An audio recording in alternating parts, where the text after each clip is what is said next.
Alright, so there's an update of the T1. Excuse me, the S1. There she is. She's sitting on a piece of 18-inch radius, just to show you that it would make a 18 radius turn. Looks funny doing it, but it will do it. The height still needs to be adjusted. The shell is just kind of sitting on there. I put the motors in today. Checked out the drivetrain. It does work. So the headlight needs to still go in there. I put the pods on the front. See if we can get that. Those little cutouts, green LEDs are gonna be in there, and there's gonna be white boards on the side. Headlight in the middle. This here is all piece of thin Lexan, cut it up like a boomerang, glued in, and then crazy glue and baking soda. I'm really not worried about. I mean, when you look at it close, you see that the body work, but it's not a car; it's a train. I even got the detail on the bottom here. Same thing, crazy glue and baking soda. I added some stairs. Those are pieces of Lexan. The pods that are on the side that hide the cylinders are definitely not to scale. They're about a 32nd of scale measurements anyway, about a 32nd of an inch out further than what they would be if you bought a Broadway Limited or whatever manufacturer makes these. So the trucks are installed, and in a minute I'll show you how I do that. Those are off of a New York Central, both front and rear.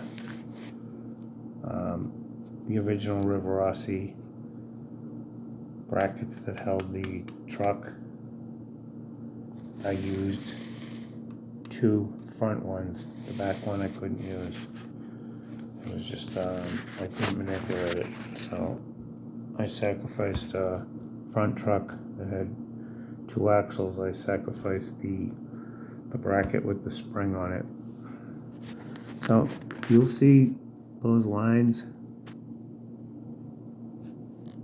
That is high-tack vinyl that I put on top of a base coat black before I painted this thing green. It looks black, but it's actually that dark-ass green. That is thick vinyl. I pre-shrunk it with a heat gun because it's prone to shrinking. And I cut strips and blocks and basically copied a picture of this train that I saw, that I had. I did the best I could to add the detail. Normally these would be rivets, but I haven't figured out how to cheat on that yet. You'll see a few pop marks in the bodywork, but I'm not worried about it. I think overall it came out really well. So here's the other side. I cleaned up the windows a little bit, added some detail on the top, the hatch and whatever else was up there. Still needs the holes drilled in the front for the smokestack. So that's that. It hasn't been on the track yet because the motors aren't wired.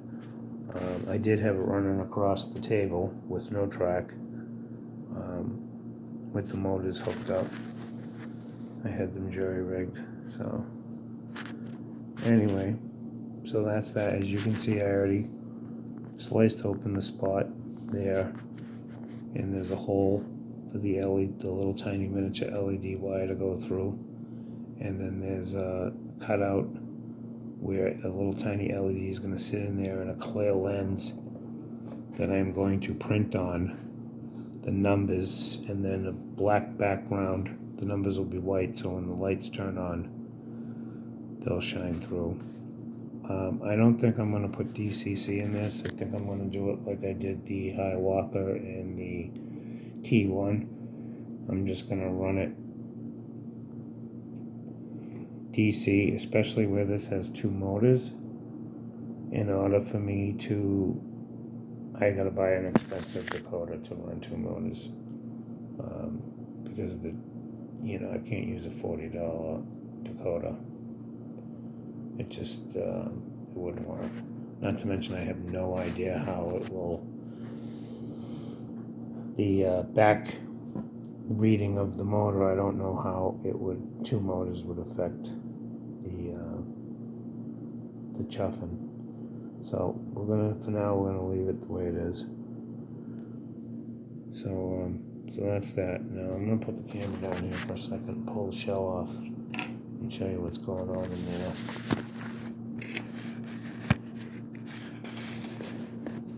Let's see. Okay, so I got that. As you can see, everything moves. I added a piece in there, so when it does move, they stay together. It really didn't need it. It does add a little bit of make it a little bit more stable. Now, in the front here, there's two. They look like like a fork or a ramp, and the chassis slides underneath, and that's what holds it down. And then the rear of the chassis will have two screws. So you just lift up the shell and pull it backwards, and that's the drivetrain. This is a piece of Bachmann track. I tore the track up, easy track, and used the plastic because the plastic wasn't really flexible. It was kind of solid. So I used that, and on the sides I used super glue and baking soda so it wouldn't flex. So I made it really strong. I added some strength here. So these are some cheap three-pole motors. They are skew wound, unlike the other motor that I used in the T1. I decided just to experiment with these motors. I don't know how they're going to work out. I've put them in other trains and they work fine. DCC decoders really don't particularly care for these motors. Probably because if you have a cheap DCC decoder and you're running at 12,000 RPM, and you can't adjust certain CVs because it's cheap, the motor gets hot. And regardless of what people have told me, a DCC decoder cannot cause a motor to get hot. That's absolutely bullshit. It's not true. The same motor on a Soundtrax Tsunami decoder, you can go into and adjust some of the CVs and the motor won't get hot. You have to remember that DCC is 14 volts going to the motor all the time, and it's pulsed, and it aggravates the motor. It's the same thing as flipping a light switch on and off, on and off, on and off, on and off to a light bulb. Eventually the light bulb is going to get hot enough and it's going to blow out. So that's what happens when you run these on cheap DCC decoders. I have ran these motors on expensive ones and haven't had a problem. But anyway, back to the train. So you're going to see the truck, the front truck. You see the contacts. I took the spring out and I cut the notch. I rebent this so it fits to where I want it. And you're going to see a piece of clear Lexan. That's my spring, because Lexan has spring to it. So that is making this springy. Might be a little bit tough. I might have to bend it a little bit. See, Lexan, if you don't crease it, will automatically go back to its original shape. until you bend it to the point where you put a crease mark in it. The rear truck is the same thing. This piece here is from a front truck of the same train, a 462 or a 464. See that? Nice action.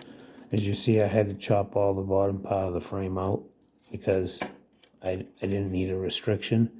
Now that piece of Lexan, when the shell is on there, this doesn't move enough to get caught like that. It can't possibly move enough. It does when it's on the table. See how it gets caught on the tow bar? But the train doesn't have that kind of movement when it's on the shell, so we don't have that problem. And there again, we have a piece of flat Lexan in there, and it adds to the spring. It acts like a spring. I don't know if you can see that. See it? Oh, it's just springy. So that's that. These motors will be wired up. One will be reverse polarity, obviously. I did shave down these a little bit. Turns out that I probably didn't have to. The pistons, I wet sanded them down. I'm going to repaint them and then put, silver or white on the front of the piston, so you really won't be able to tell. Not to mention you barely see it when it's inside the shell. This is the food grade hose, silicone hose that I was telling you about. I use it as a drive shaft all the time and just glue it to the motors. It actually doesn't have to be glued to this motor because this motor has a spline on it, so it grabs a hold of it, but it did have to be glued to the Rivarossi gearbox.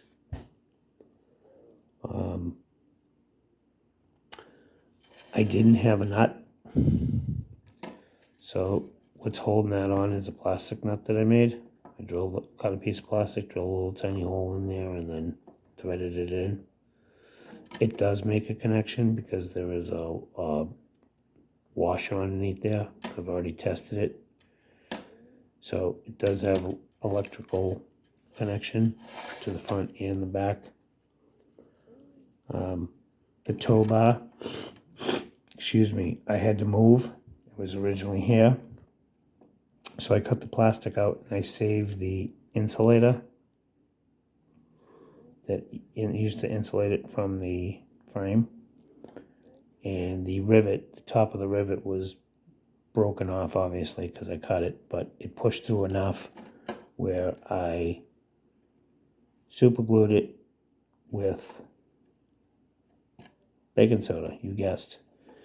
So it is isolated from the frame, and how I will wire this will be, a wire will be on that. I should have soldered the wire first for the tow bar. I screwed up, so I will solder it to that little rivet because I don't want to heat this up. So that's that. Now I have to build the tender, obviously. I probably are going to chop 2 Rivarossi tenders up in half. Maybe, possibly. I might just use a passenger car and chop that, channel it, open it up, add so it's the same width as the train. Because this train I made a little bit wider than what it should be because I needed the frame to articulate, and that was one of the ways I cheated. That's what the inside of the shell looks like after I grinded out all the extra pieces that I used as support while I was forming it. Kind of like when you build a boat. Now, right now there's just duct tape in there to get the height correct, because I have to experiment with the height. Once I figure out how high it will be, I'll put pieces of Lexan in there. I added pieces of plastic, so this is double, so it's a lot stronger. It doesn't flex as easy.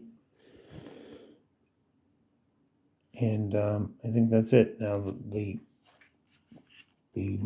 shell right, the frame right here, the back half of the frame sits on these tabs that I glued in. I will load this up with super glue and baking soda to make it a strong platform, and then I will drill this out, and that's where the screws will go.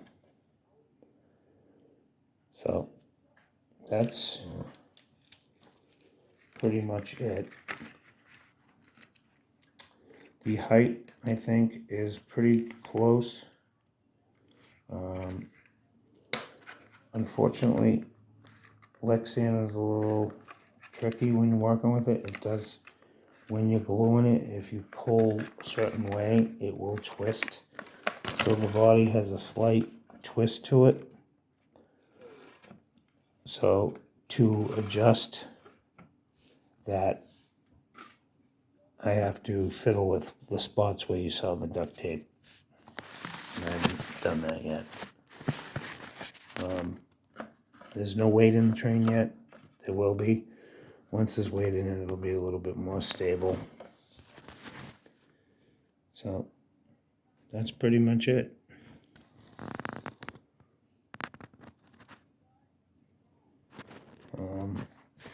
The height is okay. I actually wanted to make that a little bit lower. But there's parts of my track that go up a hill, a steep hill. And I don't want to have any issues with it. So if it runs okay the way it is, I will try lowering it and see what we can get away with. But as of right now, it's going to stay like that. So as you can see, it articulates. And it's more than enough to run on an 18-inch radius turn. I have one piece of 18-inch track on my main line on a switch that I accidentally used. I didn't realize it was an 18 radius turn. It's just going to go to a freight yard. All my trains run over it, no problem. My big boys run over it. My, the hell is the name of it? My Centennial, and that's the biggest diesel ever made, and that one runs over it. So, and now this one will. My T1 runs over it. So that's that. The front drivers are different. They're spoked, and the rears have sconces. You probably wouldn't have noticed unless I said it. I was going to change them. I did buy another set of drivers, but I think I'm going to save those for my next project, because those things are set so far back you can't even see them. And it doesn't really bother me. So there you have it. That's the update. Leave a comment. Let me know what you think. How am I doing so far? If you're not into building trains and you see this, I hope this might inspire you. I was inspired by Pap's Train Show when he built one of these things. So that made me want to try the T1. And once I successfully built that, I decided to build the Hiawatha that I've been looking for a while. I can't find one anywhere. And when you do, it's ridiculously priced, and they usually don't run. So I built my own. That's on my channel if you want to watch the video. But anyway, Pap's Trains, he's got a great channel, does really nice work. Pap's Train Shows was what inspired me to build one of these. I had been out of the hobby for over 35 years, and my wife encouraged me to get back into it after I saw a video of young man named Harrison on Scrumptious Model Trains SMT mainline. So I started searching the interweb and watching his videos and a few other people, and he likes to work on junk motors like myself. He likes to buy stuff that's broken like myself. So then when I saw Pap's Trains show and he builds a lot of his own stuff from scratch, I figured maybe I can do that. If I can build an engine, I can build the model train. Anyway, thanks for watching. Till next time.